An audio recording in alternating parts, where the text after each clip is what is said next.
Hollywood Boulevard is a street of dreams, paved with the names of legends. The Hollywood Roosevelt Hotel stands as a monument to this golden age, a grand Spanish colonial revival building that has watched over the boulevard since 1927.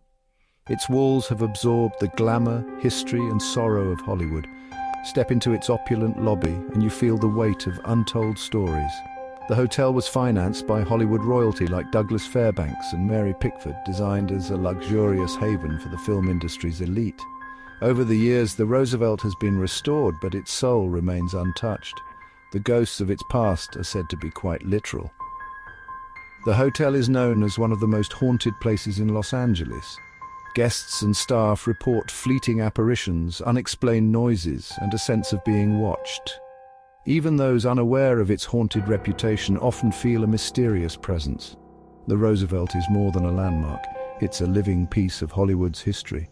Here, the glamour of old Hollywood mingles with something more ethereal. The past refuses to stay buried.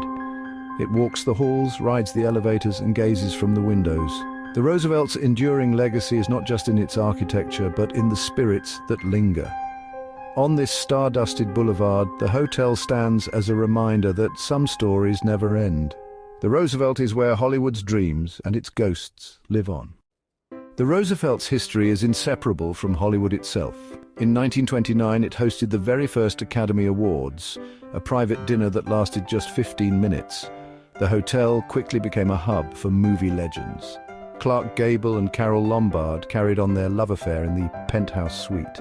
Shirley Temple learned to tap dance on the grand staircase. Errol Flynn mixed drinks at the bar. The guest book reads like a who's who of Hollywood's golden age: Chaplin, Garbo, Fitzgerald. The Roosevelt was a sanctuary and a stage, witnessing both wild parties and private heartbreak. Its swimming pool with David Hockney's mural became a sun-drenched oasis for stars.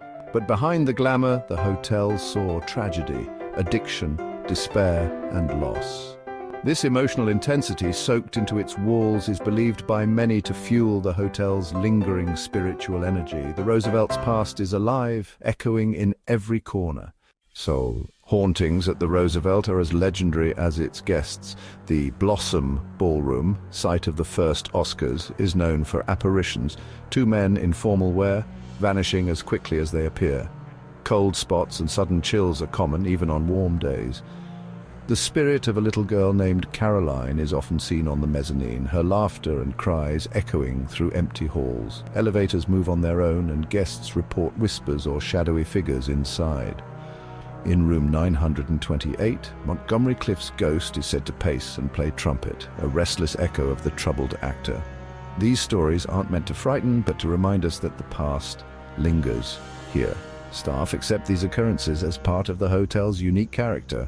At the Roosevelt, the line between history and haunting is thin. No spirit at the Roosevelt is more famous than Marilyn Monroe. She lived here for 2 years as her career began, staying in a poolside cabana, room 229. The hotel was her sanctuary before the pressures of stardom. Her ghost is most associated with a full-length mirror from her suite. Guests and staff have reported seeing her reflection just for a moment before it fades.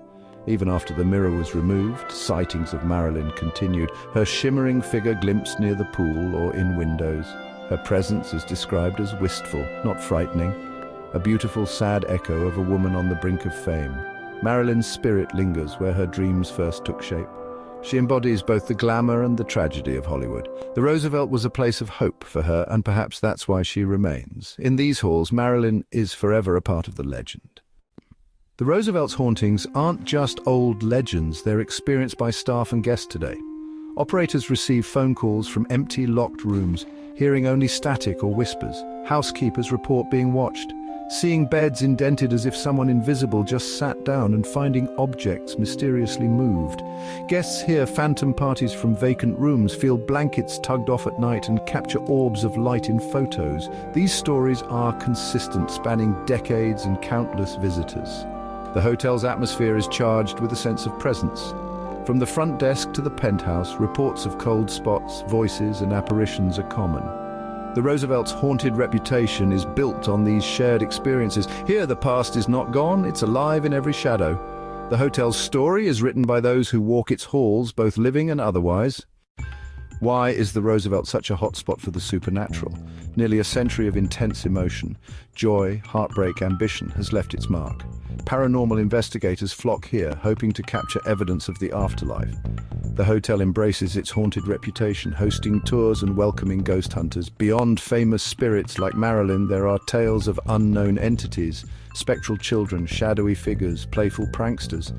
The Roosevelt is seen as a spiritual crossroads, where the veil between worlds is thin. Whether these ghosts are real or imagined, the fascination endures. The Roosevelt stands as a haunting monument to Hollywood's past, where stories and spirits never truly fade.